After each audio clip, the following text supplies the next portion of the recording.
What is up, everybody? Saturday night, and it is fight night. UFC 259 is about to get started, and we have a fun special edition of the Shout Buffalo Bills football podcast.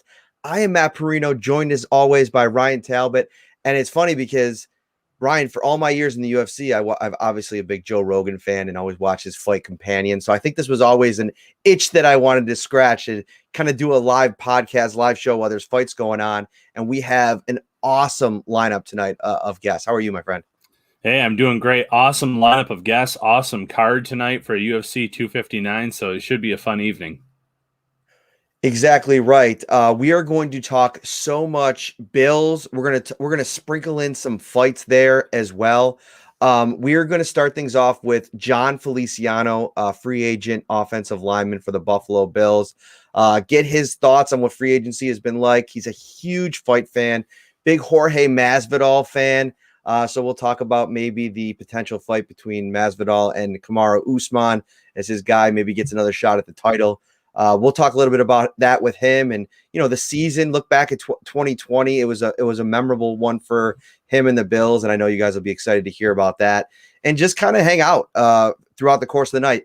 Then we will have Mark Henry, who when I texted it to Ryan, he was like, "Wait a second, is that the wrestler?" And I said, "No, that is the legendary MMA coach Frankie Edgar's longtime head coach out in Jersey." And it's funny, I go back to my UFC roots, and one of my best friends from the UFC is Tom Gerbasi, and he always just raves. And I've actually never met Mark in person, so this will be a chance for us to kind of connect for the first time. He is a monster Buffalo Bills fan. Every time we talk to Ariel Helwani and we set up a podcast appearance, he's always telling me, you got to have Mark on. So I thought, let's get him on tonight. We'll talk some fights. We'll talk some Bills. Huge off season coming off of this amazing season for the Bills. And then we're going to move it on to Patchy Mix. For you MMA fans, you're going to want to hang out for that one. Patchy is a Buffalo product. Had a big fight recently against Juan Archuleta. Didn't go his way, but it's right back at it. He's going to take on James Gallagher in a few weeks here.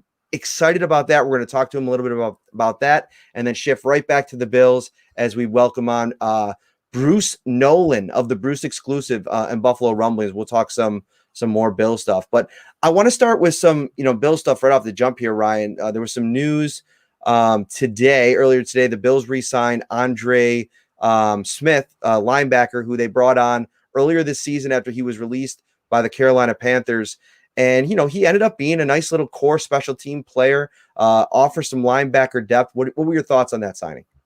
Yeah, it's a familiar face. It's someone that can help in the special teams game, which obviously the Bills improved by leaps and bounds this past season in every aspect of it.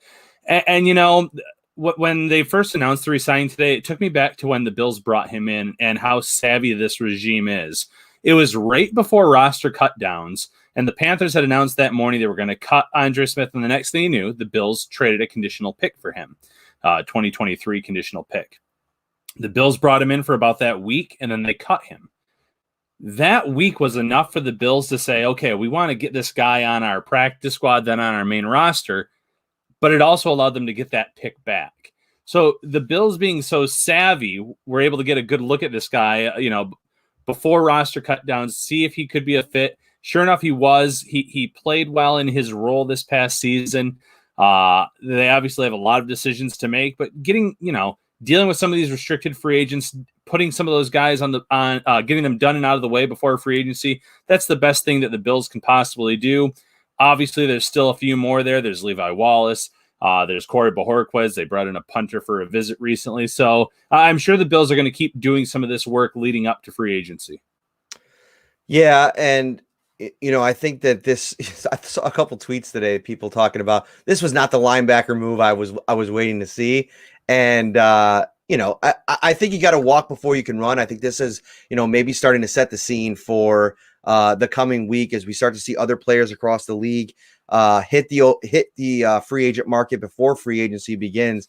And I'm actually really interested to see what that's going to be like, Ryan, because traditionally there's always that handful of guys, right? The street free agents that kind of hit the market in maybe late January, early February, and they kind of take over the news cycle for a few weeks. Now there's so many more names added onto the situation. A guy like Gabe Jackson out of Las Vegas is a perfect example where a former Jon Feliciano teammate, and we could ask him a little bit about him. Guys like that tend not to hit the market, but because of the situation this year with teams trying to shed salary cap, and I think we're going to see the Bills kind of follow suit next week, or maybe next week, and try to do the same. Yeah, it's already been an odd time, and I know that it's already been out there. It's going to be a massacre. A lot of guys getting cut, but Trey Turner, Andrew Norwell, Kevin Zeitler, these are just some of the names that teams are quote unquote attempting to trade right now, but because of their salary caps, they're most likely going to be released here in the near future, probably as early as Monday.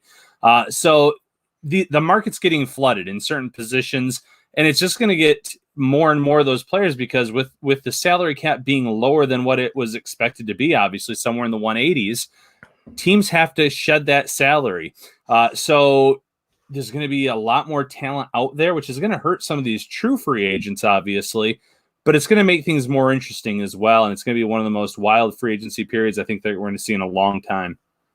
Well, while we're waiting for Mr. Feliciano, I think it'd be fun to get Mark in here. Mark's already in the green room here. Why don't we bring him on, talk some Bills real quick, have him on with John. It'll be fun.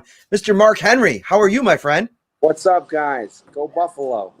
Not much, not much. I that's where I wanted to start with you. I mean, how cool of a season was this for you after, a couple decades of, not great football to kind of go through this thing and how great it was this year? It was incredible, and just I was really hoping with the schedule they had, they'd win 10 games and was really hoping to win the AFC East. And, they did so much more. I was hoping for one win, in the playoffs. So it went beyond expectations. So I'm beyond ecstatic on the season. And just who would have imagined Josh playing like he did? I don't think anybody, as a Bill fan in their wildest dreams, would think that anybody, he was going to break Jim Kelly's records, this year at all. So everything was just an incredible year. And I think a year that all Bill fans and really and anybody in America really needed in this year, that it really helped heal a lot of things and made it exciting when so many families are going through a hard time and tough times. It was great. Yeah, well said. Now, Mark, how did you become a Bills fan out in New Jersey? I was in the military, and when I got out of the military, all my buddies were betting with this bookie on baseball. So I started getting into them baseball. I was winning and doing great. And it was 1990, and I think it was maybe the third game of the season, and the Bills were playing against the Jets. And so I wound up, I was doing great in baseball. Baseball went into football. All of a sudden, I'm losing my shirt. And my one buddy says, bet it on the Monday night game. And it was about all the money I had saved up when I was in the military. And I just went for it. And I said, God, just please let me win this game. I won't bet again. I bet on Buffalo. All my buddies went with me to this bar place to watch the game. First drive, Jets scores, and my knees buckled. And then Thurman Thomas went off, and they crushed the Jets on a Monday night game. I don't know if you guys remember it. It was the beginning of the season in 1990. I remember they even lit fires at the Metal. It was the old Jet Stadium, and they burned some fires in the stadium. And but that was when I became a Buffalo fan. They pulled me out of a tight spot, and I've been a huge fan since. What do you hear? I mean, you're like, being in the UFC world, traveling all over the world, really, for all these different fights, you meet a lot of different people, and they kind of, when you get to talking, sometimes football comes up. It did for me. And every time I told people I was from Buffalo, kind of got this kind of, side eye, and the jokes started coming. I mean, you've probably heard it all. Oh, that's all you hear is the jokes. For me, a great thing combining with the UFC was when the UFC went to Buffalo. Was awesome for me. I met all the players were in the back by the locker rooms and everything, so I got to take a picture of Tyrod, talk to Ty. Don't ask anybody, for a second. We see a lot of guys, hanging out at big UFC fights, And finally I went up to somebody. It was Tyrod, and he was in the back, and he was really cool. So that was a great moment. A few of the players were in the back, but I was a big Tyrod guy. So it was really great. But like you guys know, you get until maybe this year, you just get ripped on constantly. Oh, you're a Bills fan, and you're almost even afraid to football season to walk out with a Bills shirt on. But this year it was definitely you walked out with it proud. You go to ShopRite real quick or Wegmans, and you went out with your Allen jersey, your Diggs, or you went Edmonds jersey, and you went out proud. Absolutely. Now, the Bills were right there. They made it all the way to the championship game, obviously fell short against the Chiefs. So after that loss, after kind of having some time to evaluate it, in your opinion, what's the biggest need for the Bills to address, and what need you want them to address the most? So maybe the edge rusher, cornerback, tight end too. What do you think? Well, obviously it's linebacker. Milano's gone, and they basically only play with two at a time. They play nickel all the time. So, they're definitely going to need a really good linebacker to, this coming up year. And Edmonds had a rough start, and you're kind of wondering, what's going to happen with Edmonds next year. I really hope he progresses, and they also have to decide if they're going to grab his fifth year. So, it's going to be a really big year for him, and you definitely need somebody alongside of him. I don't know if they're going to go in the draft or if they're going to definitely have to pick some type of backup, in the offseason. But that's probably the biggest one. Also, defensive end, we were so close to Watt. Oh, my goodness. I thought it was going to happen. I mean, you guys probably have more inside than anybody. Did you hear it was probably going that way? Why? They did a really good job, his camp, of keeping it really the lid on, because I think Arizona was an absolute out of left field, like nobody really saw it coming. Nowhere. The Peloton bike. I was so excited. The Peloton bike. Yeah, that made it interesting. And like Matt said, though, their camp was unbelievable, because those betting odds sites are usually so accurate. And there were times where the Bills were the favorite and the Browns. I don't remember the Cardinals ever once being even on that list. So they really kept that under wraps. Yeah, they did an amazing job. But in every conversation, it was Buffalo. And, the pressures that Hughes brings and Watt brings, they're in the top 10 in both, in that category. So, the last month, it was great, even thinking about Watt in that jersey and all the posts everybody was doing with Watt in a Buffalo jersey, was pretty exciting. But they definitely need somebody, a defensive end and linebacker, I think, are the two big needs, and then a cornerback too, depending what they do this year. Let's bring our guy in here, Mongo Feliciano here. What's up, buddy? What up? You are. How you doing? We're good, man. You're joining the legendary Mark Henry, Coach, in the chat. Sure. What's up, How you doing? That's Mad your next respect, heavyweight. man. Nice to finally talk to you. Yeah. Next UFC heavyweight right there, guys. Say it again. You broke up. That's just the next UFC heavyweight champ right there. Jon Feliciano. Hey, man, that'd be awesome, huh? Imagine that. So Jon has been great to join us here tonight, because he's got a party going on for these fights. This is one of the sickest cards I've ever seen, and I've seen a lot of them. I mean, how pumped are you for these fights tonight? Man, fucking, can I curse? You can curse, man. This is late night. I can chill. Yeah, I'm fucking excited, man. It's a huge card. I want to see how my boy Jan does. Probably not gonna be good, but man, I'm excited. The Aljamain Sterling fight's probably the one that I'm most excited about.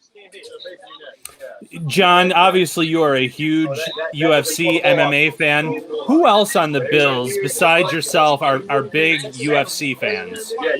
I'm the biggest, but I mean, I remember so that Conor fight we had. It was me, Beasley, and Josh and Lee.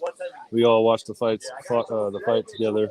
That was kind of a nice thing to do. Like it happened to be one of the last times that I spent with them. So it was a great fight. But I believe the UFC is starting to like really blow up everywhere. I mean, everyone now is, if it's a big fight, like everyone's interested. Everyone's asking me. I get so much dang questions every week. That's what happens when you become like the aficionado. I can't imagine what it's probably like for you, Mark. I mean, you probably got friends and family texting you all the time when the big fights come up.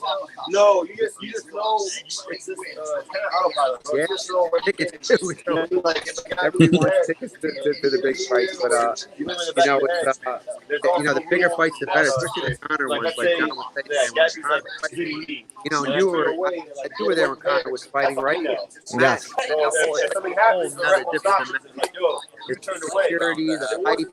Yeah, I remember at the Garden, it was so out of control. So some like John said, tonight is a big event, and you definitely feel it when you're at the event. The hype of each event is different, but tonight is definitely one of them. Yeah, I'm super excited about it. So, John, what's free agency been like, man? Like I feel like you went through this process already before in 19, but this one's got to be so much different. I mean, what's it been like, the whole process? I mean, I feel like I ain't really start yet, but I mean, it sucks. It's not fun. Really nerve-wracking. You don't know what's gonna happen. You don't know if you're gonna have to move your whole family. That really like where we were. So we know what's gonna happen. So the waiting game. Hopefully, we know more in like 2 weeks. It's funny. You're a big fan of Mr. Jorge Masvidal. We joke around in the locker room a lot back in the day. Obviously, I'm a big Kamaru Usman fan.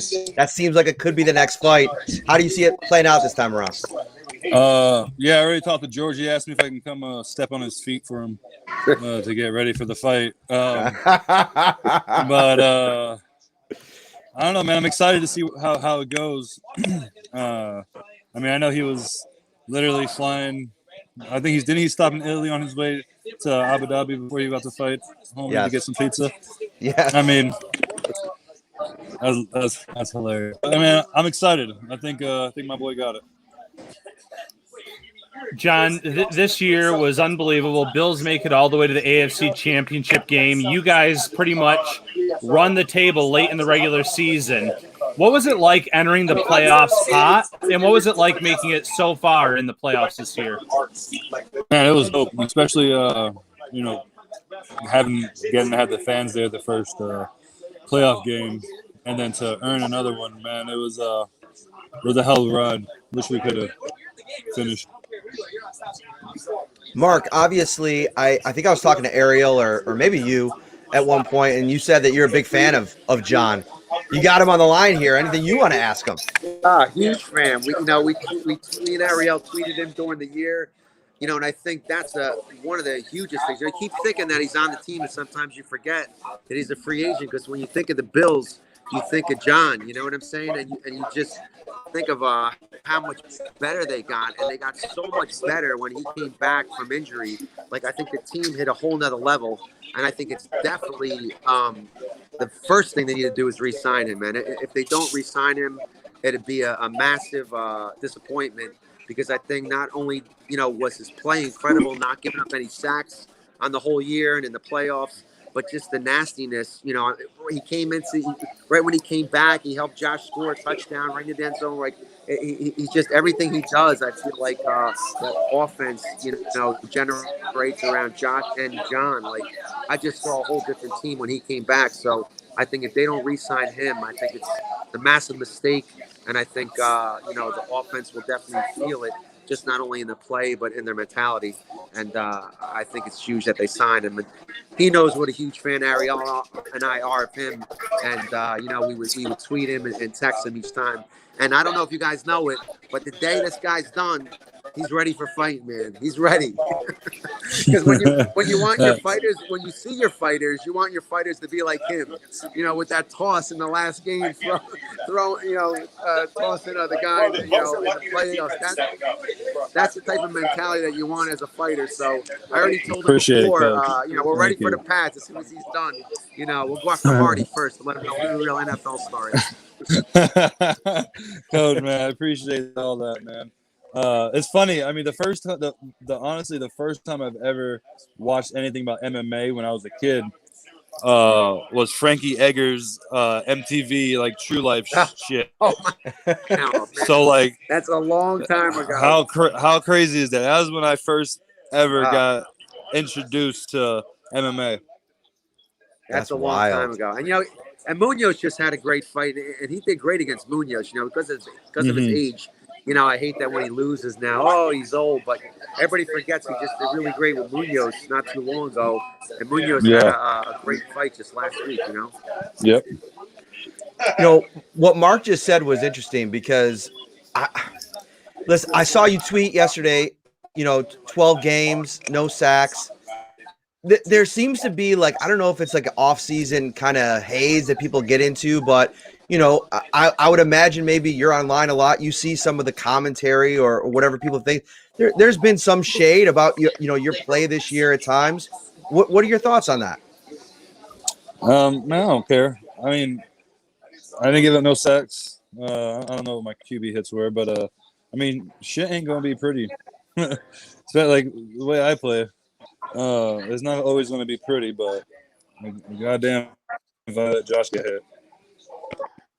And what about that relationship with Josh? When you were injured, one of the first pictures you showed was him taking care of you. What's that relationship like with Josh Allen? Man, I die for him, man. That's my guy.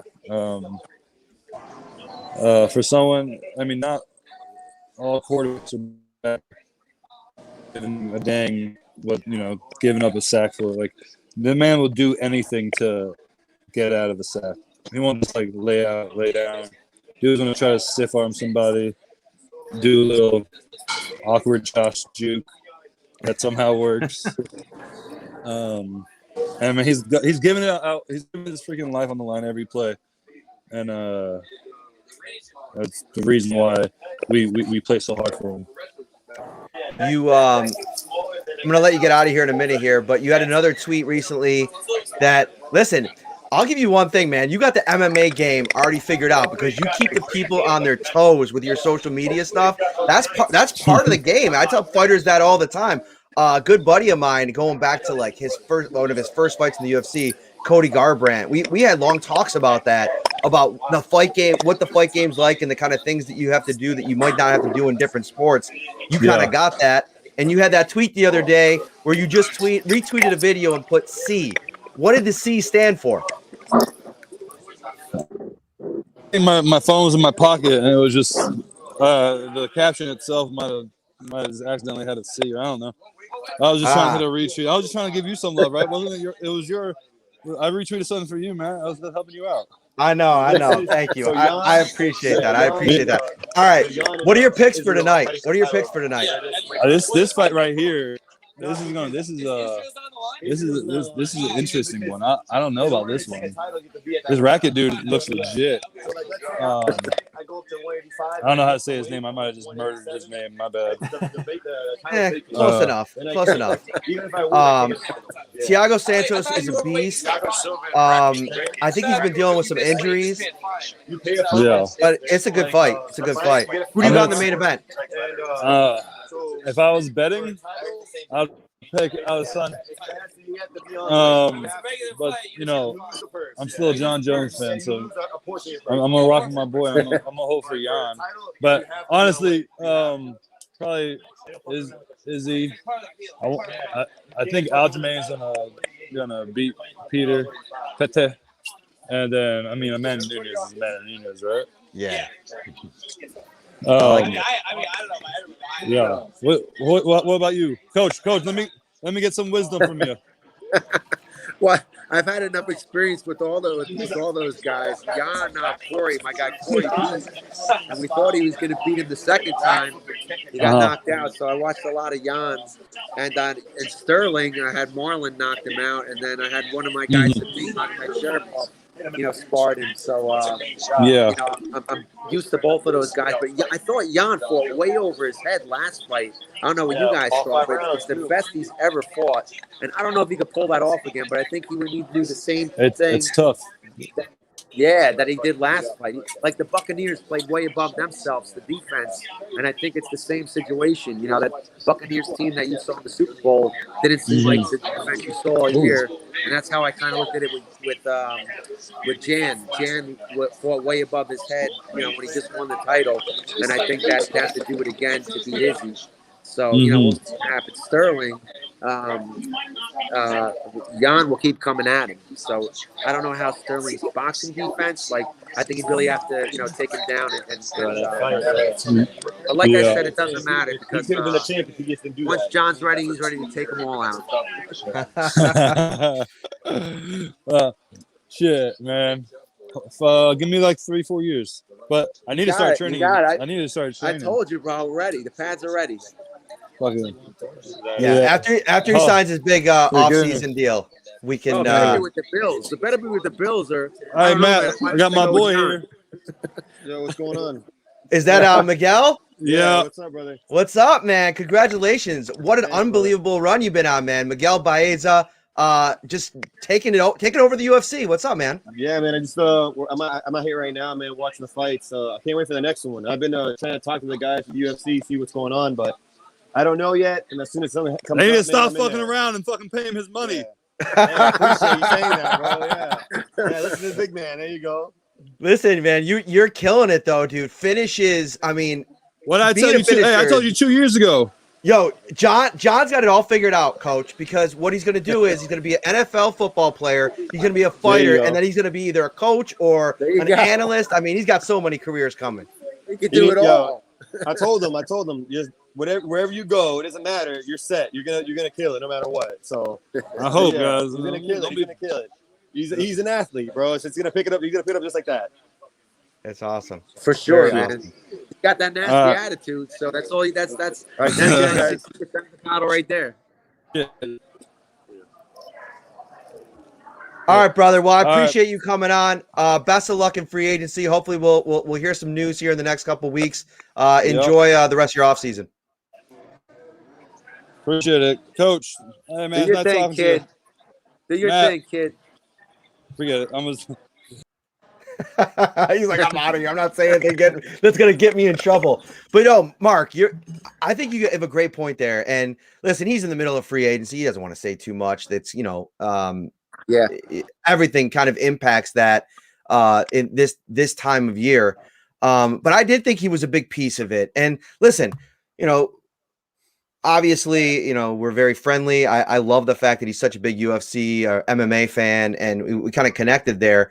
But, taking the bias out of it a little bit, I do think that there was a level of play that went up once he got back to the lineup. And I think that his versatility all over that line, I don't think you can underestimate that because, listen, whether or not Mitch Morse returns next year, they're always one injury away from being in really deep trouble at the center position. And having a guy like him just gives you that kind of stability.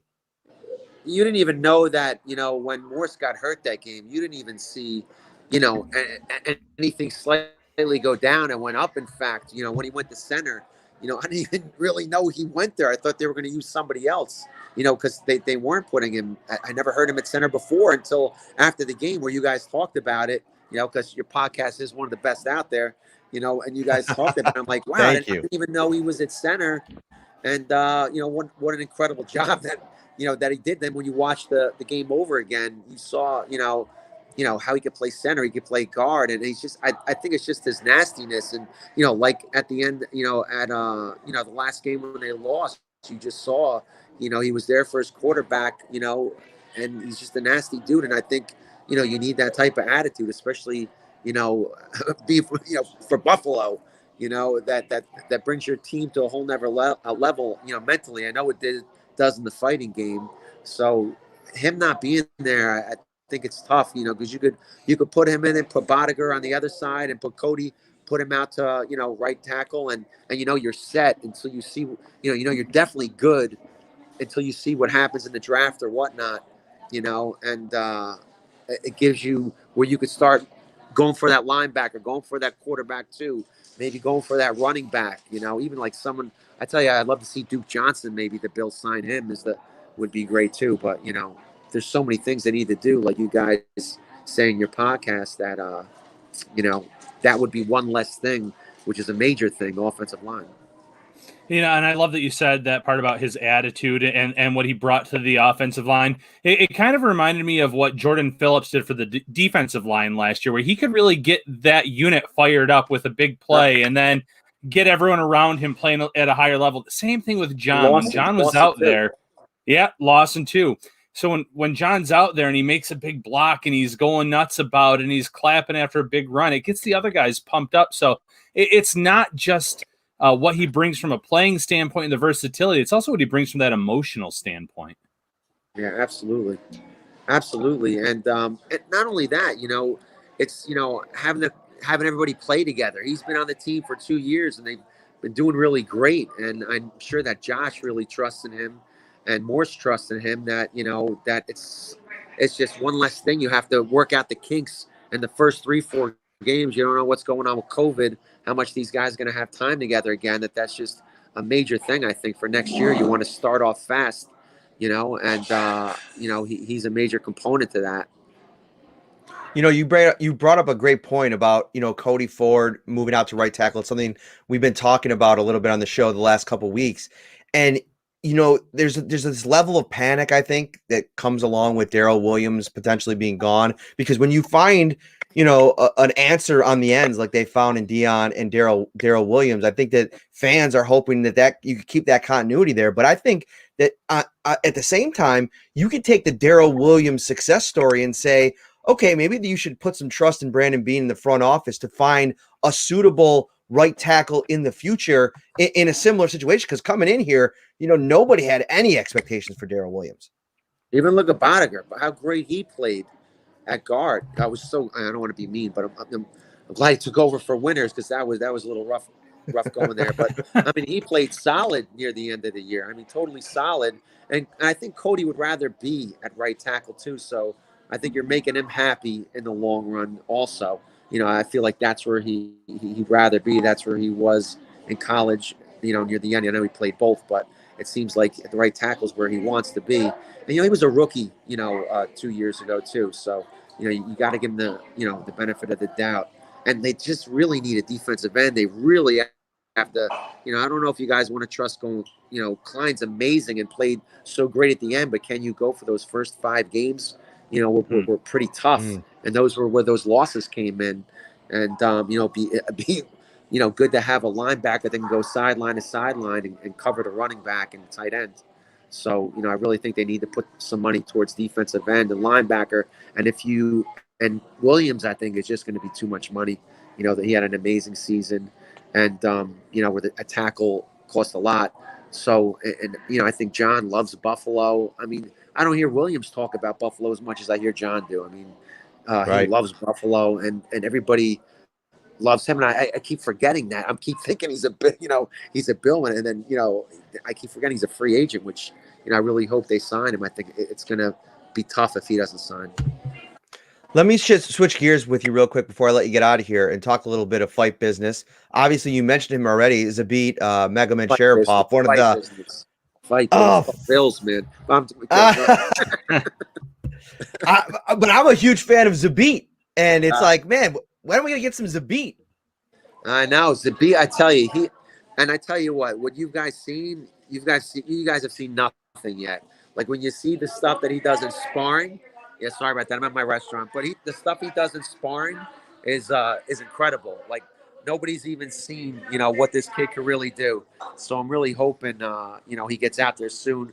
Yair keeps busting up the plans. I keep telling him to forget Yair, but he's incredible, man. He's definitely destined to be a champion.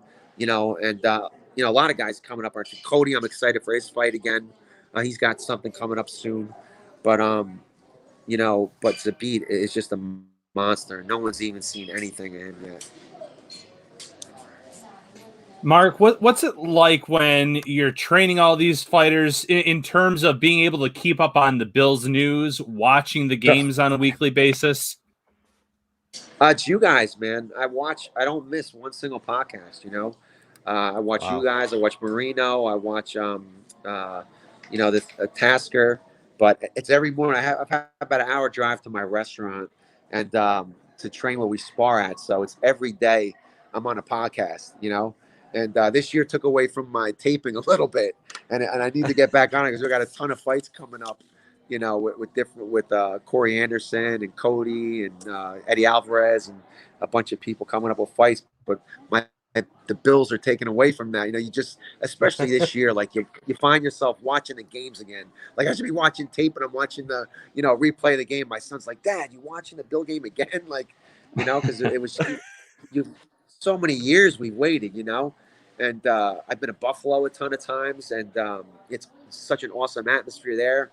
And, that's the only thing that every game I would say to myself, I'm like, man, that would have been so great to be in Buffalo this year, or for Diggs to see how the crowd was. I really missed that part. I'm sure you guys do. You guys talked about it a lot. Yeah, and it's a great point. And I'm curious for somebody that does live kind of close. I mean, you're not too far of a drive from Buffalo. What's that dynamic like with how much you're able to over the years get to a game, and how much you're looking forward to maybe next year getting to a game with how good this team now seems to be? Oh, I'm so excited. My son and I are so excited to drive over there, and I've had so many great moments too. The Jacksonville game when the Bills were playing and Doug Flutie took over. It was funny too. I was in the bubble. You could pay to go and kick field goals and stuff where the Bills practice. Well, so we're paid. I'm about to go next, and this guy cuts in front of me, and I'm about to kick, and cuts in front of me, kicks a field goal, and it was Doug. Oh my gosh. Yeah, Fruity was going to cross over to the locker room. He went through the thing and he cut in front of us. We're about to kick and he kicked the field goal. It was a boomer. But that game was incredible. I'll never forget my first Buffalo game was in September when Bruce Smith sacked Barry Sanders. I don't know if you got him for safety. I don't know if you guys remember that. And that was in September. And I'll never forget my first trip to Buffalo. I brought long johns. I bought all these jackets. I had all this stuff on it. I get there and it's like 80 degrees. and I had to pull it all off, go into the bathroom and take everything off. But nothing's like being in Buffalo and the fans in Buffalo. It's just incredible, man. There's nothing like it. And definitely can't wait to get back to 100% of that, because nothing's like 100% of being at a Buffalo Bill game. Nothing, man. And nothing's like as better as listening to you guys, man.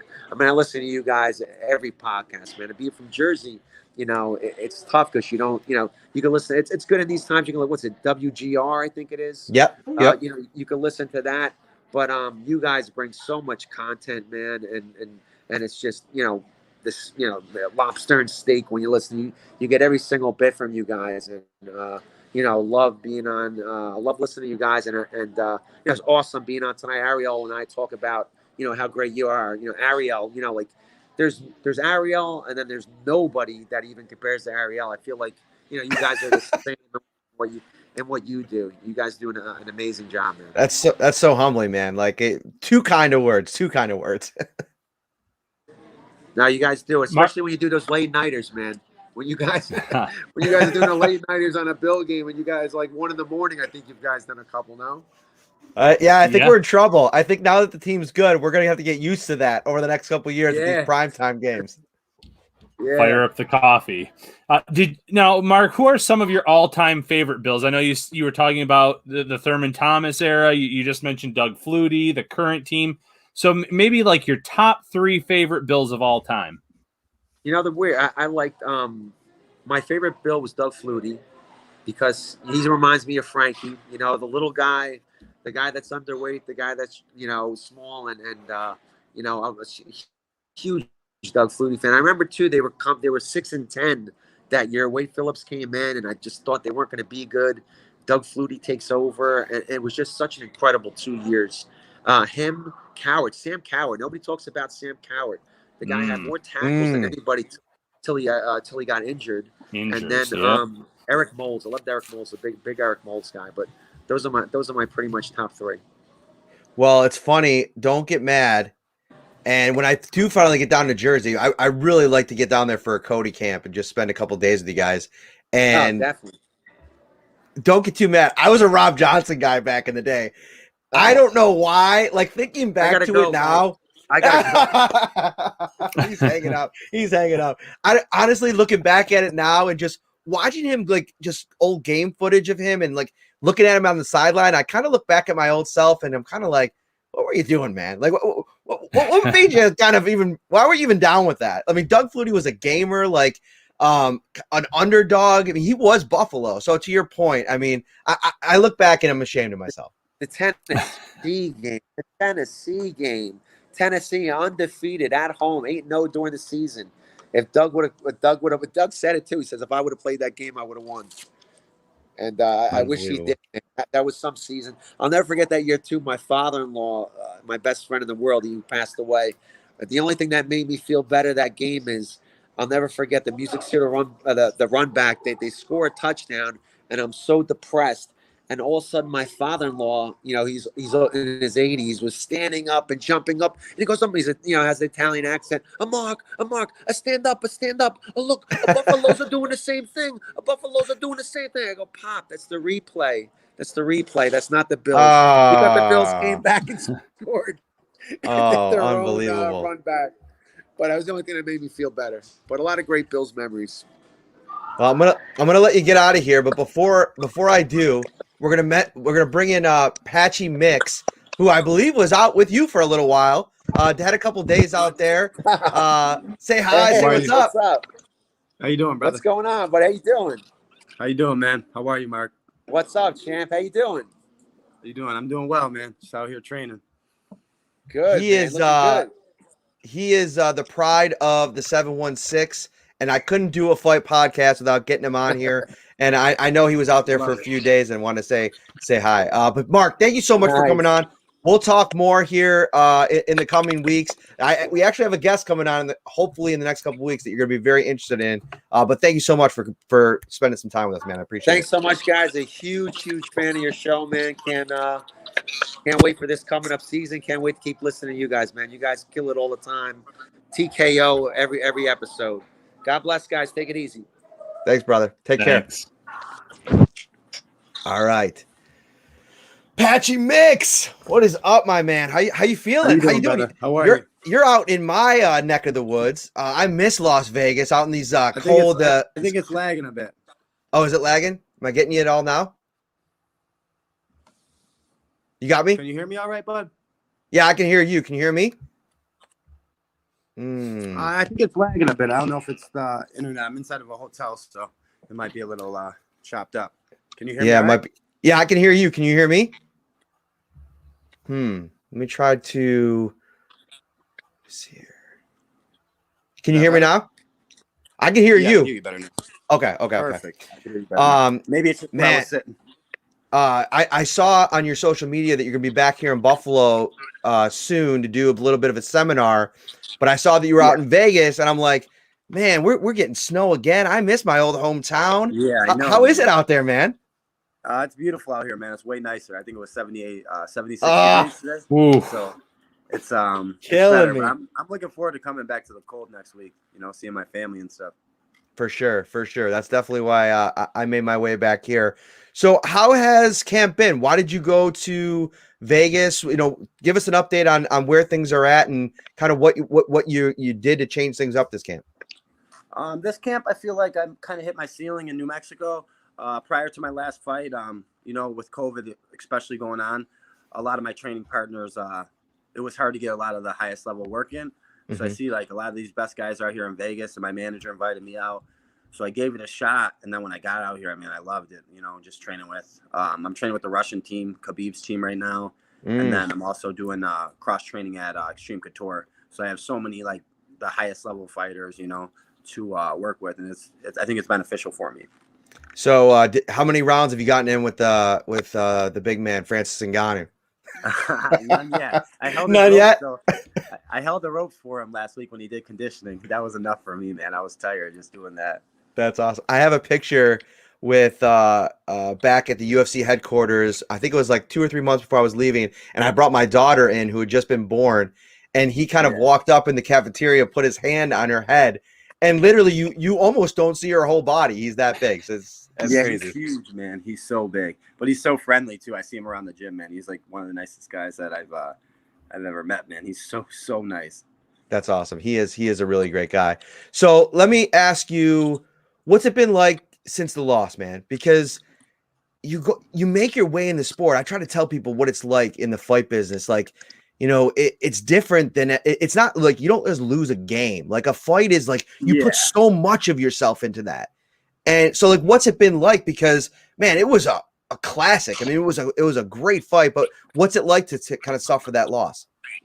I think the hardest part about the loss is just getting so close to the title, like having it literally in my hands and putting it around my shoulder. I mean, being up 2-0 against the now current world champion, and then to have it so close, I think that hurts more. But I guess, man, I don't feel too much different than when I when I win my fights. To be honest with you, I'm grateful for the experience and the opportunity, and basically the whole game it's like a marathon to get better. So I guess I'm kind of grateful in a sense because I learned some things about me that I haven't learned. I haven't had the chance to learn, should I say, because there was no adversity prior to my last loss. Yeah, that makes a great deal of sense. Now, growing up in this area, were you a Bills fan? Yeah, man, I'm a diehard Bills fan. Growing up in Buffalo, New York, you know that. I mean, of course, we just had our big run though. Since I was born in '93, so I don't really. My whole life, I guess, the Bills haven't done too well, if that makes sense.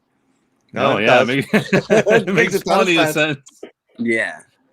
So this year, it's been very exciting, and then it's brought all my friends and stuff together too. I mean, especially with COVID going on. So this year was huge for us. Like, now kind of like the little part, the little house parties and, having people over. It's been relieving, man. The Bills have been, especially in the time during a pandemic, they're like a lifesaver for us.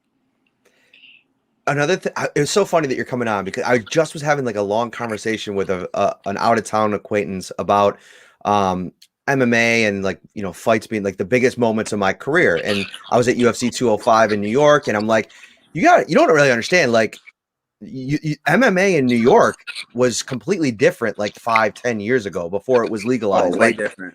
I remember here, like that was one of the first big breaks in my career was covering Victory MMA, the TNT fights back in the day. Our man Don Lilly doing the thing. And I'm like, you don't understand. You're looking at the 145-pound TNT champion right here. Right. Let's go. I mean, those were the days, man. Like it was like, it's hard to explain. I mean, like to go from what it was to just kids in this area not having any opportunity, not having the same opportunity that, a lot of people around the country were having. How tough was that on you? Man, that was huge. I guess when I was an amateur, man, I had to travel all over the state, man. Like, I think I went to Alabama, I went to California. I had to travel all over the place to fight because it wasn't legal in New York yet. And there was like specific rules and certain sanctions that you had to go under. So when I was coming pro, it was just becoming legal. So by the time I was pro, I never thought in a million years I'd be able to fight in New York. And the next thing you know, I'm fighting in Bellator, in Madison Square Garden. It's kind of like a dream come true, and it came full circle because, I think they've only maybe had maybe like 4 or 5 fights at Madison Square Garden at the time. It was a passing of the guard for New York, to legalize MMA, full sanctions. The next one here coming up, James Gallagher, obviously, a huge name because of the association with Conor. What can you tell me about him and what this kind of matchup is going from Archuleta? What's that? I think you're breaking up a little bit. Can you hear me? All right? My bad. Yeah, I can hear you. Can you hear me? It might be. It's a little chopped up. I said. Well, you said James Gallagher? Yeah. Just tell me about this matchup. I mean, what's it been like preparing for him, and what challenges does he present? Well, it's been a very good ride. I think it's more about just preparing myself, not so less preparing for him. But James he's an important matchup because he's, part of Connor's team and he's such a big name. But he's basically, I don't mean to take him lightly either, but James is a master of nothing. He's got a good team behind him, and he's been promoted correctly. But I feel like his skill level is probably where I was about 4 years ago. That's a great assessment. I've actually not seen. Yeah. I've actually haven't seen anything really come of him. I mean, though, it's tougher because especially now that I'm so much Bills all the time. I tell people this all the time that friends that text me about UFC fights. It's like, dude, I'm not as plugged in as I once was. I can make a couple calls and we can maybe get that kind of intel, but so I'll be interested to watch this fight and if he's ready for what I believe is kind of a level up in this fight.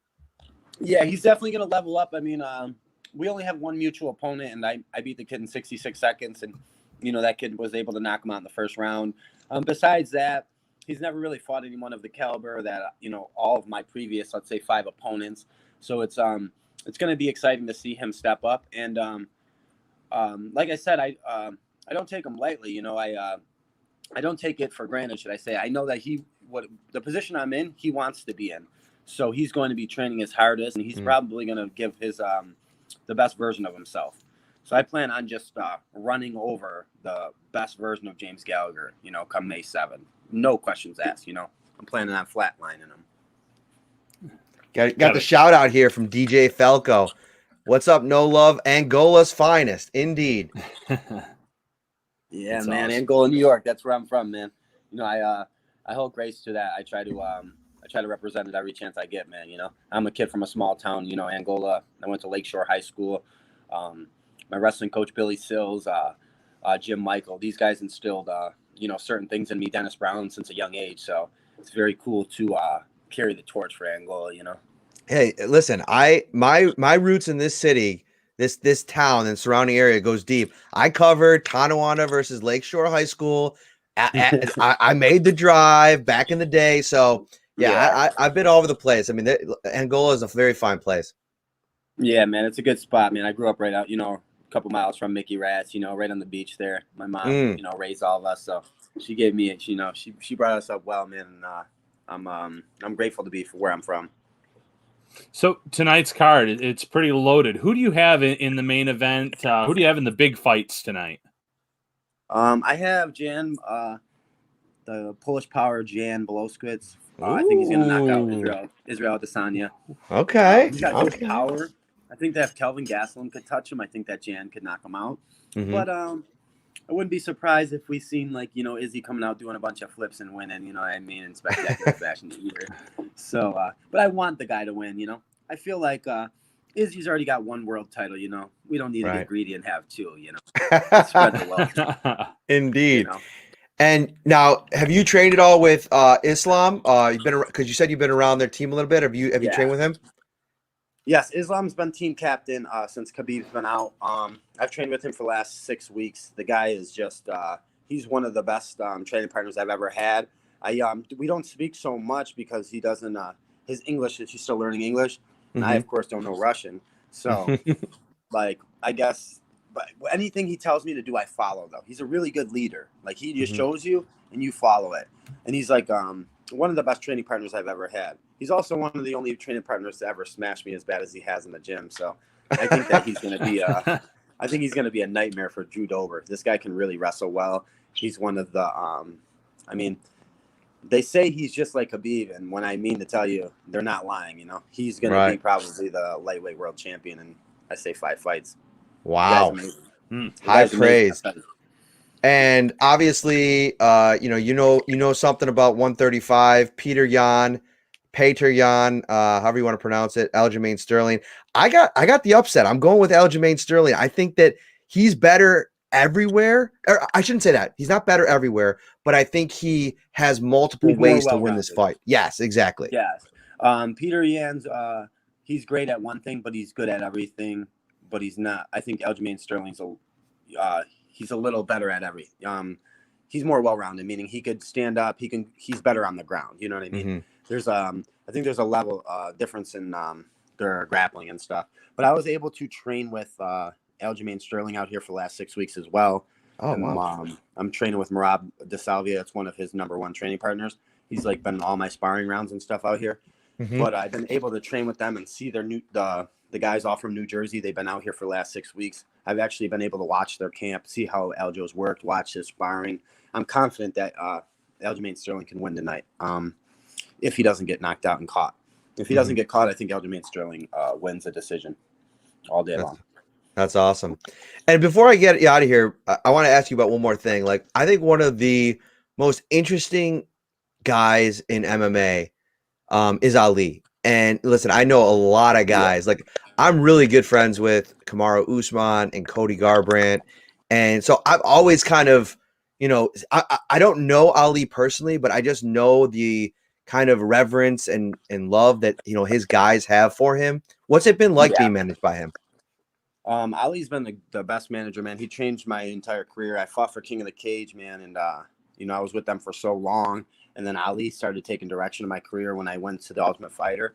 Mm-hmm. And ever since then, I mean, not just like the money and, he's got me financial security in my sport, which is important. I never had that when I was coming up. I was making like $1,000 or $2,000 a fight, man. You know what I mean? So now that he's got me all the way to, as long as I kept my promise and did my job, he told me I could fight for the world title. So he got me into Bellator, got me up to the world title, got me better money than, some of the contracts with the UFC guys that I was getting offered and stuff. So I was happy to work with him. But just like family wise, man, he takes that guy calls me. He called me 20. I think I talked to him for half an hour today just to make sure I was all right out here, make sure I have rides, make sure I'm picked up from the airport, make sure if I want to go home, like anything, I just reach out to my management. They'll do food. If I wanted food delivered, I want a flight, anything, man. They really value their athletes. So I feel like that's why he has such a big team. And that's why he has so many high-level guys. Like you said, Cody Garbrandt, Kamaru Usman, Habib Nurmagomedov, Henry Cejudo. I mean, these guys are just all main staples. So just to be a part of that, I guess I'm super humbled. And then for him to actually put me on the level as these guys and stuff like that, that's why I can hold myself at the standard of being, the highest level guys, feeling like I am one of the highest level guys in the world. Well, we cannot wait for your fight, my friend. Thank you so much for taking some time out in Vegas. Thank you, Matt. I appreciate you. Safe travels back to Buffalo, and hopefully when all this COVID stuff's over, we can hang out, play some golf, do something fun, Yeah, you might have to teach me how to golf, though, man. It's all right. I can't teach you. We'll go out there and hack away together because I'm terrible. The only thing I can do is I can Happy Gilmore it and hit it pretty far, so that's good. All right, brother. All right, buddy. Take care. Too, man. Hey, much love, brother. I'll see you. Patchy Mix. He's an awesome dude, does a lot of stuff. I tell people the story all the time, Ryan. He is, making his way up the ladder in Bellator. Meanwhile, in between fights, he's still coaching wrestling at Sweet Home High School in Western New York. I mean, just like an awesome dude and easy to root for. Had a great fight against Juan Archuleta, didn't go his way. He'll get back in there against James Gallagher, and that's going to be a high-profile fight. Anybody that's got that Conor connection, it's high profile. All right, we're going to move right along here, Ryan. We're going to change gears here. We're still going to be keeping an eye on the fights a little bit, but we're going to go 15, 20 minutes with our guy. I mean, this is a guy that, he needs no introduction. Mr. Bruce Exclusive, Bruce Nolan. Can you hear us, buddy? I think I just added you in here. Yeah, I can hear you. Can you hear me? I can hear you. I'm wondering, should we bring in his special avatar? His avatar that he has? Oh, no, we can't do it. We can't do it. Oh, it doesn't work. It's okay. We're going to go audio only. And, how are you, my friend? I feel like we haven't talked to you in too long. It's been too long. It's been a long time. I'm doing okay. It's a busy time of year. The off season brings with it its own sort of narratives. And some of those narratives about roster construction, about the draft, about free agency, some of that stuff makes me shockingly busy. And because of that, I find myself not able to get to the things I need to get to as much as I'd like to. because I'm busy. I'm still working my way through the defensive end class, and we've got free agents to go on. But then you think, okay, how far do I want to invest in that? Because last year I was all invested in who I thought the Bills were going to pick at 22 overall, and then they went and swung a trade for Stephon Diggs, messed up my whole life. I mean, don't get me wrong. Exactly. I think I'm okay with it, but it's busy. It's a busy time of year. I'm in a weird place too right now. Brian, I'd like your thoughts on this. Like, I feel so hesitant to dive into the draft yet. I mean, I'm doing some early due diligence here, and I think it's like a weird year. Like, the Bills don't go play this long in most years. So, I had a kind of a late start at it anyway, but it's like, I really do think that this is a weird year that I know they're still going to go in with the mindset of best player available, but because of the importance of this draft and in terms of adding dynamic players to the roster, they might have to go and say, all right, we're going to have to take a running back here or a cornerback here because there's this pocket of players that we think if they're that good and we think that they can make this kind of impact, we might have to pull the trigger when most years we might take, I don't know, who throw it out there, a safety. Maybe a safety is the best player on the board there. This year, they might have to alter their thinking a little bit. No, I think that's a fair assessment. I think you guys have both already said it's a really bizarre year.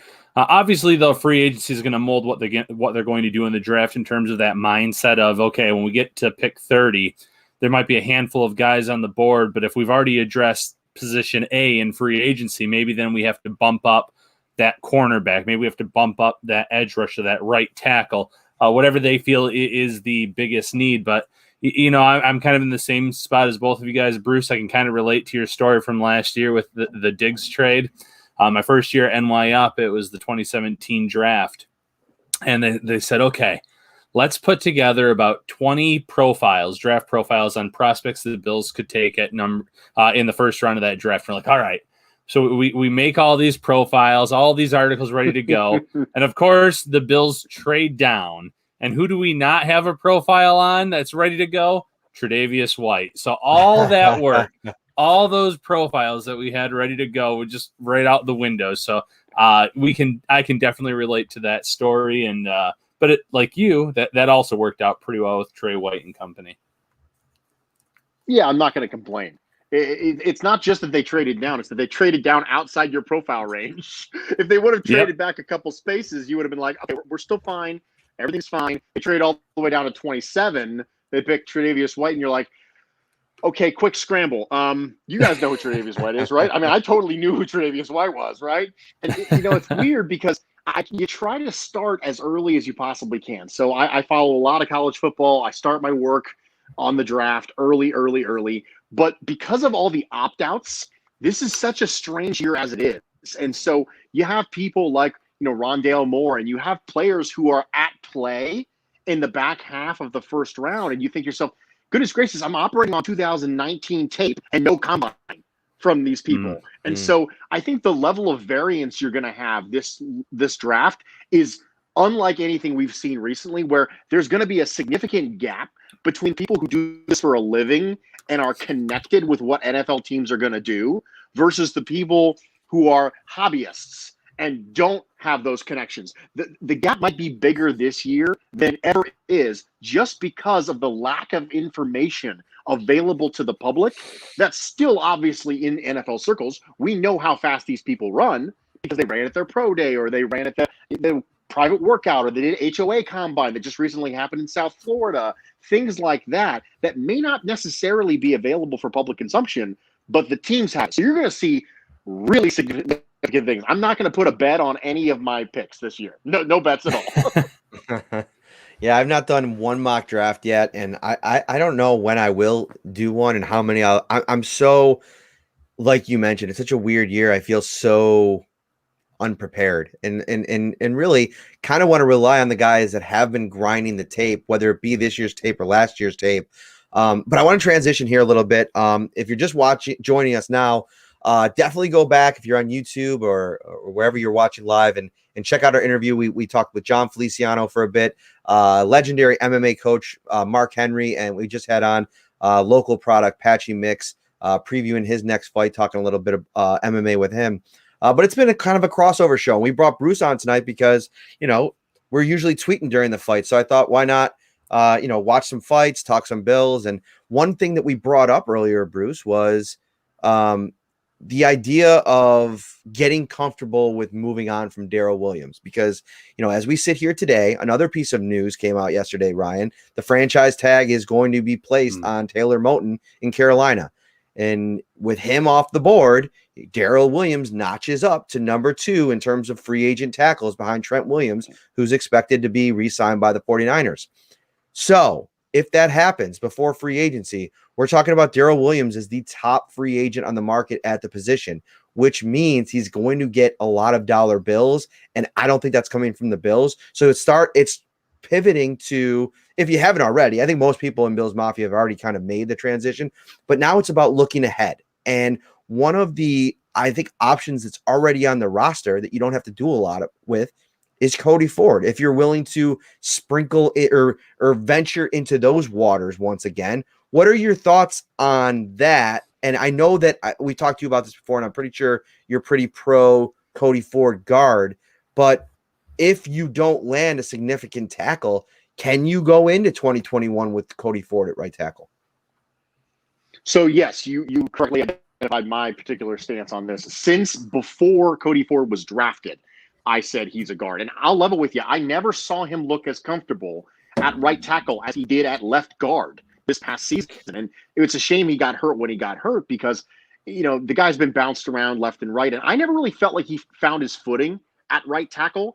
I'll level with you. I'd rather throw Ryan Bates out there at right tackle than have Cody Ford. And just because I'm getting tired of him bouncing around all the time.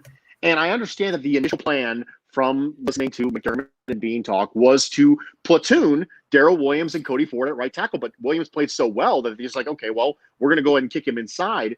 And Brandon Bean and Sean McDermott talked about Cody Ford and specifically said we expect him to be one of the top 5 players on this offensive line in 2021. So clearly they view him as a starter. And at that time, I don't know if they necessarily knew that Darrell Williams was not going to be back because we didn't know about the Taylor Moton franchise tag. And now we're starting to venture toward the idea that maybe Darrell Williams is back. I'd also rather understand that there are players at the back half of round 1, Liam Eichenberg, Tevin Jenkins. These are players that I would much more feel comfortable drafting them. Tevin Jenkins is a bad man.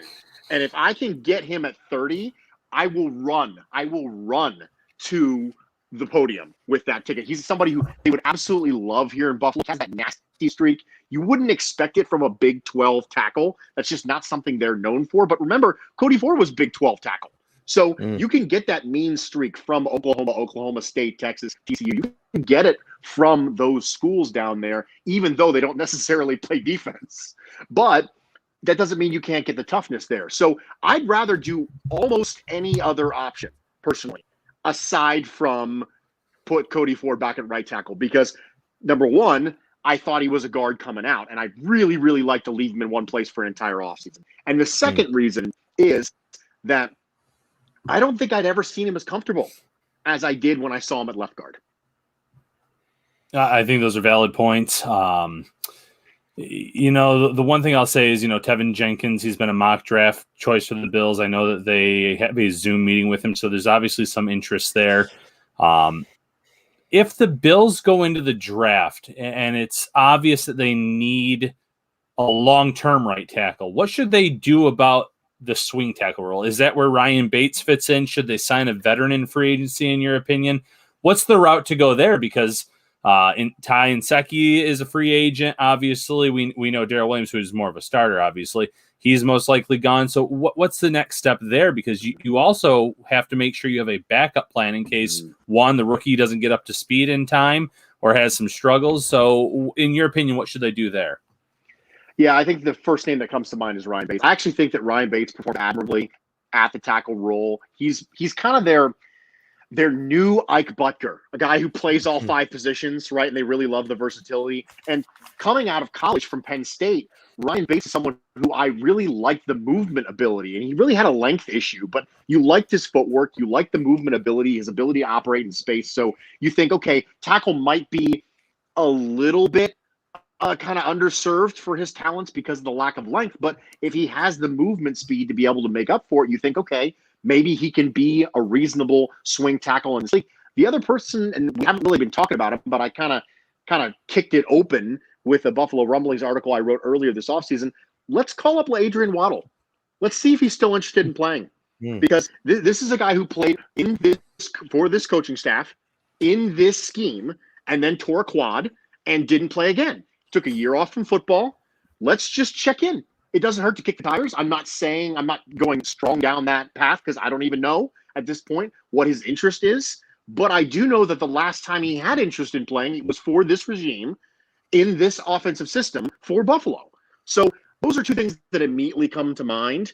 There aren't a lot of free agents that I feel super comfortable with that role. But I think the natural assumption is that Ryan Bates is going to fill it. But like I said, there's somebody out there who you could potentially kick the tires on. One name that I kind of saw and I thought wouldn't it be fitting if he finished up his career here would be Jason Peters, although I don't know if he would fit in traditionally to that swing tackle role. I'm sure he could play right tackle if you asked him, but I don't know how much is left in the tank there. And I also saw a post, I don't know, I can't remember what it was, but it seemed like Ty Nsekhe would be open to returning I think in 2021. So he's somebody that, when he's on the field, he's been good for the Bills. So it'll be interesting to see where they go there. I wanted to get your thoughts on RB in the draft because it's something that I think is so polarizing, the conversation, and people really dig their feet into the sand when it comes to running back and where the value is worth drafting that position. And I think, I don't know, maybe I'm a little bit too traditional here and I try to evolve my thinking as much as I can, but I just can't get past the idea of, you spent so much draft capital and development hours on these two pieces these last 2 years. I almost think that to draft a running back at 30 would have to be a slam dunk home run to move on from one of these guys where I don't really know if we've seen what either one of them can really be yet. I don't know. Maybe I'm off base there. What are your thoughts on a running back at 30? And what do you think the Bills should do considering how that position on their roster is currently constructed? The idea that the Bills want to run the ball more effectively is a big part of the conversation this offseason because, quite frankly, it was obvious to anyone who watched that the Bills were not effective running the ball this year in a lot of spots. And then when Brandon Beane and Sean McDermott say, we don't necessarily want to run the ball more, but we do want to run the ball more effectively, when they say that, the mindset immediately goes to, okay, how can we run the ball more effectively? And I think that Brandon Beane and Sean McDermott did a really good job of openly saying, hey, this is not on Moss and Singletary. That's not what I'm saying. It's not all about them. And when you watch the evolution of the Buffalo Bills scheme, they ran a lot more zone this year from a blocking scheme than they ever ran in 2019, which was kind of interesting because we have a tendency to forget Quentin Spain was on this roster week one. We just forget about him. It's like he never existed. And then when they cut him in the middle of the year, just a few games after signing an extension, then you think to yourself, okay, what's going on? And then all of a sudden you see the zone runs. You think, okay, maybe that's the reason why. Maybe that's the reason why, because Quentin Spain wasn't a good fit. There was some maybe potentially a clash there in styles between what Quentin Spain did well and where the offensive line was going. But then you look at the Bills' performance against light boxes in 2019, and you look at their performance against those same light boxes in 2020 with, mind you, one of those same running backs is still on the team, and that's Devin Singletary, who was markedly less effective. It's hard for me to look at that and look at everything that transpired over the last 2 years and come to the conclusion that you cannot have a good, effective running attack with Singletary and Moss. I just don't believe it. So I'm much more in the blocking and scheme as far as the fault goes, as opposed to the running backs. Not that I'm saying they're dynamic speedsters, because they're not. I'm saying that a dynamic speedster would, in and of itself, be lessened through the same factors that Singletary and Moss were lessened. And so if you know you're going to go out and get Travis Etienne or Najee Harris, Devontae Williams at 30 or in the second round, and you think to yourself, okay, this is the key. We're going to unlock the Bills' running game with this. Well, if that's the case, then why did Singletary take a step back in 2020 from 2019? Because there are other factors at play here. And so I'm not pro sign up for a running back high in the draft. I probably never will be, just from an inefficiency standpoint. That doesn't mean there's not good players to be had. That doesn't mean if you draft Travis Etienne at 30, I'm going to be mad about it. It's inefficient, in my opinion. I want it's Mad not Bruce. the ideal usage. So what? I want Mad Bruce. You want get mad? mad. Oh, I'm so sorry. Okay. Well, I'm going to be super upset, and I'm going to throw things, and I'm going to yell at the television, and it's going to be terrible. No, it's just you can have a good player who is inefficient. I mean, it's the same thing as taking a punter in the third round. Does that mean that punter's not going to be good? No, it's just an inefficient use of resources. It's the same thing with running back for me. I'm not going to throw a fit if they do it at 30, but I don't think it's the most effective way to utilize resources to solve the problem. That all makes sense. We have a question from the fans in the comments. Anyone from the Buffalo Bulls the Bills should be interested in? Yeah, I mean, obviously Jared Patterson comes to mind right off the top of the bat. If you're gonna take a running back and you want to add something to the room, and you want to make sure that TJ Yeldon maybe gets a different spot, then you think, okay, well, let's look at Jared Patterson. He's not someone who's going to take a high pick by any means, but the Bulls had a really good offensive line last year, like a really good offensive line, and that kind of in and of itself makes you wonder about Jared Patterson. And he's had some questions about his long speed come up, and the explosiveness for the long runs, and so that may not necessarily be adding a skill set that you think you're adding. For example, if you have someone who is a vision and contact balance kind of running back, and you add them to Singletary and Moss, are you really adding any traits to the room, or are you just adding bodies to the room? And so that's the difference. Are you trying to add a body to the room, or are you trying to add a complementary set of traits? And Jared Patterson might not be adding a complementary set of traits. He might just be adding a body. But I think that's the one that's naturally going to come up for people.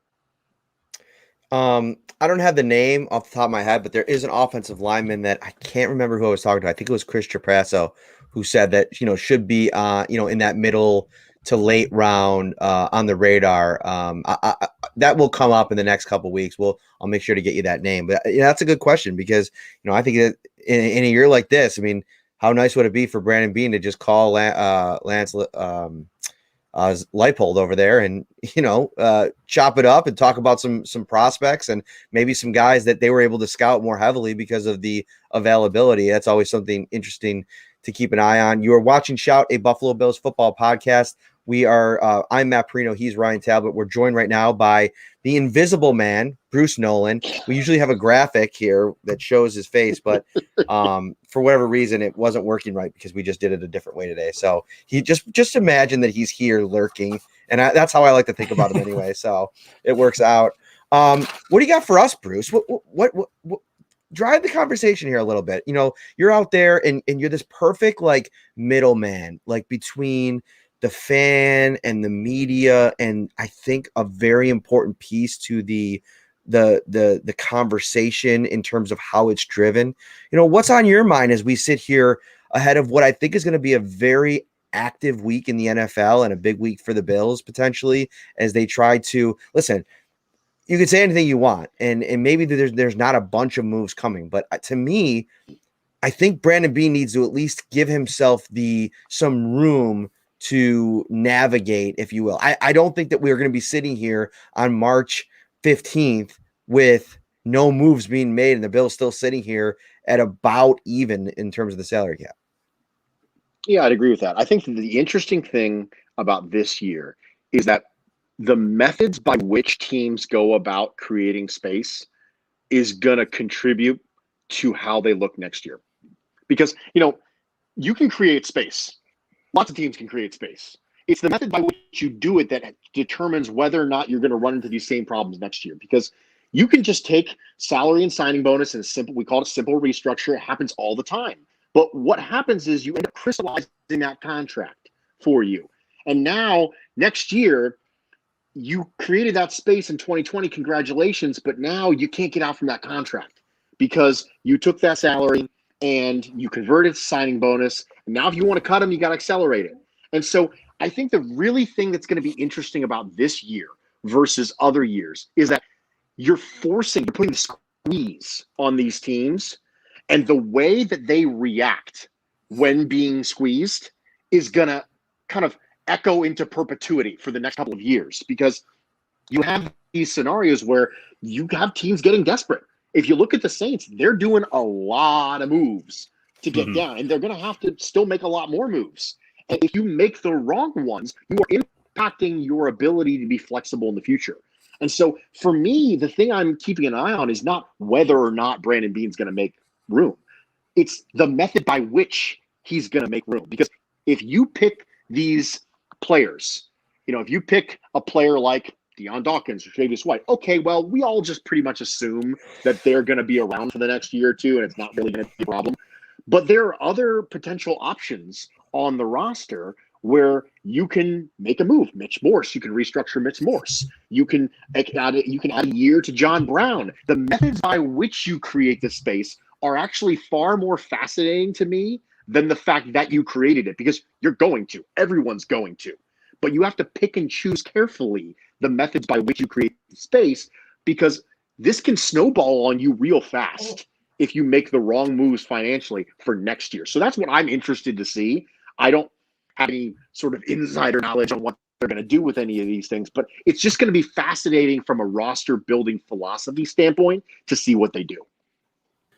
I have a question for you, Bruce. What's going to happen to players like Jon Feliciano and not just him in Buffalo, but other guards that were waiting to hit the free agent market, but now you're getting this flood of players that are going to be hitting free agency even before them? I ran off some names here, of some players that teams are trying to trade right now, but based on their salaries, it's not going to happen. They're going to get released. We saw Gabe Jackson get released. So as this market gets flooded with players that can sign now, what does that do for a Jon Feliciano and other players that were likely looking to obviously cash in? The middle class of the NFL is going to be who feels the push here, because the stars are still going to get star money.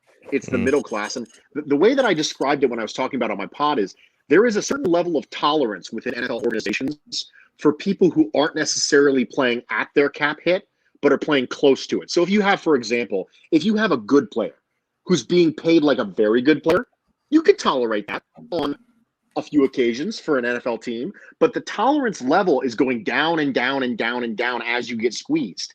And so the tolerance level for that gap between the way that you're playing and the way you're getting paid, that tolerance level goes down and down and down. And who ends up getting hurt by that? The people who end up getting hurt by that are the middle class of the NFL. And when you have things like that happen, you wonder if you're going to see 1-year deals that get signed with voidable years in the future, so that the teams can still sign these players, put a signing bonus on the thing, and spread it through the voidable years. And then the other players who end up getting pushed by this, and they're like, hey, the market's not what I want it to be. Let's take 1 year. Let's hit it again next year. They can still get some of their money, but the teams have to be able to spread that signing bonus out, because the problem with 1-year deals is you can't hide any money. So everyone keeps assuming, well, they're all going to have to settle for 1-year deals. But the problem with 1-year deals is there's no way to structure it to make it cap friendly in the year you signed it. You're pretty much just signed up for it now. So I think you might start seeing 1-year deals with voidable years in the future, with the way the Saints have been doing it for years, in order to kick the salary that is associated with the signing bonus down the road. So I think that's what you might see from the NFL's middle class players like Jon Feliciano and other guards who have to wait their turn while their position is being flooded by cuts. All right, we have another good fan question for you, Bruce. This is from Thomas Buck. Given Beane's better than average hit rate for late in the draft, does the weird 2020 college season set up well for late gems? I think it sets up well for anyone who has the scouting department to be able to pull it off.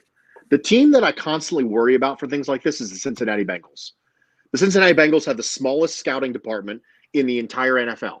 And so because of that, they rely on the ability to be able to obtain information via other sources that are no longer necessarily available to them in the same quantities that would previously be available. However, if you listen to people who are on the road and they're watching these college football games, Brandon Beane and Joe Shane are everywhere.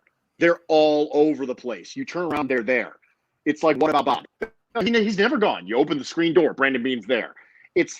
And so when you have a team that has the resources that they've invested and they believe in the film and they have the resources that are able to help them get eyes on these players and not have to rely on previous technological advances that are no longer present in this particular environment. If you're waiting for the combine to find out how fast this guy is because you really haven't gotten anybody who's interviewed his coach and talked about how fast he is, and now you don't have that anymore, that's going to be a problem. So I think the thing we should be happy about is that the Bills and the Pagulas have allowed Brandon Beane to invest so heavily into a reasonable scouting department that will allow the Bills to not fall behind due to the limitations that 2020 has brought on us now here in 2021. 3 fights left, Mr. Nolan. We're entering the championship portion of the evening at 11:25 Eastern time, which means I'll be going to bed at about 2 a.m. probably, which will be great for my morning, Sunday morning. You got some picks for me here? Who do you think are winning these 3 title fights tonight? When it comes to Sterling and Jan, my rule on strikers versus grapplers is always take the grappler unless the striker has proven exemplary takedown defense. That's my rule, which means I'm taking Aljamain Sterling. Because, don't get me wrong, Peter Yan's a great fighter, but Jose Aldo wanted to stand and bang with him. That's what he wanted to do. Aljamain Sterling might stand and bang with you, but Aljamain Sterling is a grappler. He's a wrestler, and he's creative with his ability to close distance. And Peter Yan is a heavy-handed 135er who's going to plant his feet and come and punch your lights out. And so I haven't seen Peter Yan have exemplary takedown defense where it's like, well, goodness gracious, you're just not going to be able to pull it off. And given that, I go grappler, so I take Sterling. In regards to Amanda Nunes, I always take Amanda Nunes, period. Like I understand Megan Anderson is an absolute tank, and she's huge for the 145-pound division, standing 6 foot tall, very long, has that knockout power. And if someone is going to give Nunes trouble, it's someone who can knock her out because Nunes will get into a firefight with you. She will do it. But historically, she's been a bigger, stronger fighter unless, you fight Cyborg and knock her out cold. So I will always take Nunes. It's just until she proves me otherwise, I'll take Nunes. And goodness gracious, I have a hard time picking against Israel Adesanya, but I love Jan Blachowicz. I really do. I absolutely do. The Polish power thing strikes me great. I think the guy's chiseled out of granite. I do think that them both being converted 185ers is interesting to me because Adesanya came up, but he's still weighted markedly lower than 205.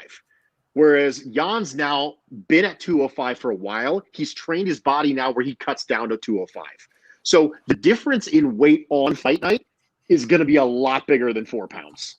It's going to be, it's going to be closer to 20 pounds, the difference between the two of them. So I love Israel Adesanya. I think he's an incredible creative striker. I'm picking Jan. All right. All great analysis. I'm going to agree with you on Sterling. I picked him. And of course, listen, I got some betting advice for you. If you ever want MMA betting advice, ask me what my 6 fight parlay would be. And all the game that you have to play is which one of those is going to be wrong. Because I always get one wrong. Josh Reed tweeted out today when Degenerate Al from Trainwreck said that, I got some betting advice from Perino. And he's like, I've heard that song before. Get off the ride before it's too late. LOL. Ha ha. Josh Reed. 3 for 4 in Pittsburgh last year. I went 3 for 4. I lost 1 fight, and it's a killer always. Tonight, I picked Song Yadong, and it was Song is over for me the rest of the night because he lost. So now I'm sitting here with what is intact, a perfect 6-fight parlay that's probably going to hit if Sterling wins, if Nunes wins, and Israel Adesanya. I'm a little bit different with you there. I think he's too quick. I think that he's too creative. I think he's too smart to get caught in the first round, and I think that Jan will slow down. And I think that while I'm not going to sit here and predict a finish, I think Israel wins in just like one of those masterclass type performances. But I could see Jan winning. I mean, he's a big. You're right. 20 pounds is a lot of weight. Yeah, it's one of those scenarios where you can see the path to victory for both fighters. I can see Israel Adesanya winning with cardio and outpointing him. I can see Israel Adesanya doing what Dominic Cruz did to the 135 division for so many years, which is just staying away from damage and outpointing him. I can see that. And then I can also see a scenario where Israel Adesanya decides he wants to get into a little bit of a firefight the way he did with Robert Whittaker. But the difference is Jan Blachowicz is not Robert Whittaker. Right. So I can see that. As much as mind you, I love Robert Whittaker. He's one of my favorite fighters of all time. That's how I feel about Robert Whittaker. But Jan Blachowicz is a different kind of dude, right? He's a different kind of guy. And I think that the Polish power thing is interesting because I don't think we look at Jan Blachowicz as being this absolutely terrifying, because he doesn't have these great, flashy, good-looking knockouts. And that's the thing. We don't think of him as Francis Ngannou power. We don't think about him like Anthony Rumble Johnson power, even though he's in the same division as Rumble Johnson was, because it's not flashy. It's these short hooks, these short check hooks. And, I mean, the flashiest knockout was Luke Rockhold, which was still one of my favorite knockouts ever. Jan Blachowicz knocking out Luke Rockhold, quite frankly, anybody knocking out Luke Rockhold, I'm good with. But that was particular Luke one was Rockhold. fun. My wife is not going to like that. She, you know what? Yeah, I'm sorry. I'm not a Luke Rockhold guy. When Yoel Romero knocked him out, that was fun. When Jan Blachowicz knocked him out, that was fun too. So it was, it's. I think we underestimate the power because it's not flashy. Right. Who you got, Ryan? I have Israel because I have Israel in the main event. The only Polish power that I honor is Ivan Putski, old WWF wrestler. That's Polish power, my friend. Ivan Putski. Don't steal that nickname. Don't do it, Matt. I am going with Israel just for that. Don't take Polish power. Nunes, just because I don't see her losing. And then I actually have Peter Yan in this fight. I just think that he's going to – I did write down toughest call, though, next to this match. So I went back and forth on that. But sorry, unless Ivan Putski's walked through that door, that's not Polish power. So if I could just put Across on the sternum. oh my gosh, I'm blanking here because I'm so enamored by your Ivan Putski reference. The Iron Sheik, that's who I'm thinking of. Don't be a jabroni, Ryan. Okay. Don't Cheeky be, baby. yeah. No, that's great. I love it. Bruce Exclusive is the podcast. It is on the Buffalo Rumblings Podcast Network. You can find it every Thursday and Friday, I believe. How are these live shows going? Are you enjoying them? Is that something that's going to stick around for a while? I think it'll stick around for a chunk of this offseason. I will say it's not really my thing. The live shows is for more people more talented than me, for sure. But they are interesting because it's nice to be able to have them steer the content. So that's kind of interesting and dynamic. However, on the other hand, I am a little bit of a control enthusiast. So because of that, having someone else steer the content doesn't necessarily always appeal to me because sometimes they ask me questions and I don't know the answers. I have to say things like, I don't know. And then we get to move on. It's really awkward. But live shows is never really something that I planned on ever doing, but the response has been really wonderful. I mean, Bill's Mafia has been unbelievably gracious to me. I mean, they've treated me with a level of grace that I do not deserve. And they show up for my live shows and they ask questions and they engage. And it's been wonderful because they've made it wonderful, not necessarily because I really made it wonderful, but I'll take it. I'll take it for sure. Very cool. And how was I haven't gotten a chance to listen to it yet. I'm going to probably put it on sometime next week if I have time. But the Talking Buffalo pod, it seemed like you guys went into a pod discussion this week. I saw Pat tweet. Yeah, I had us together, myself, Greg Tomset from Cover One, Joe Marino from Locked On Bills and the Draft Network, and that was a really great show. And it was a show about podcasting in general, podcasting theory, and it really, I think, pulls back the curtain a little bit on what it is we do. And I think that each one of us was able to be a little bit vulnerable for this discussion and actually talk about the things that we feel like we're doing well, the things that we struggle with. And I actually think it was a really good pod. I've gotten some positive feedback from it where people have messaged me and be like, hey, I really appreciate you saying this. And there were some tips for some new people in there. I think that it helps people to understand who don't do it. And think it helps people to understand better who have just gotten into it, perhaps, who are not experienced potters and content creators. And so that was a really enjoyable time. I think Pat did a wonderful job of navigating and negotiating that conversation. And I was happy to be part of it. I was honored that he invited me along. And when you're up against Greg Tomset and Joe Marino, you better bring your A game. So I brought my C+ game, and that was great. But I was able to kind of hold up. So I really enjoyed it. I think it was a good time, and I encourage people to listen to it. I think it's a good time. That's great. That's great. All right, Ryan, final thought, and we're gonna get out of here.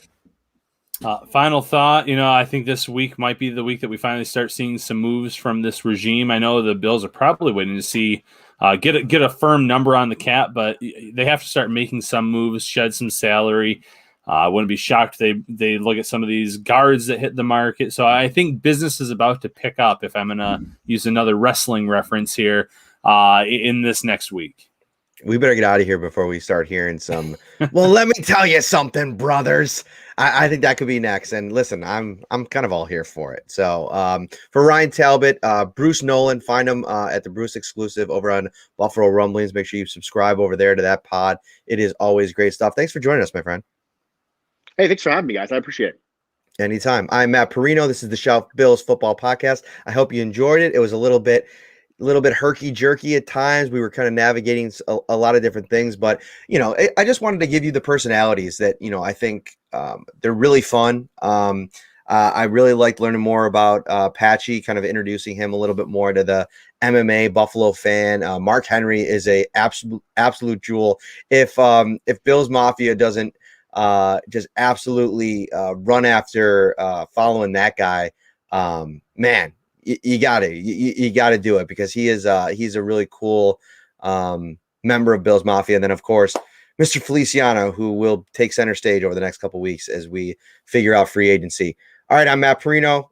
We will be back next week. Tons of content coming your way. Have a great rest of your weekend. Enjoy these fights.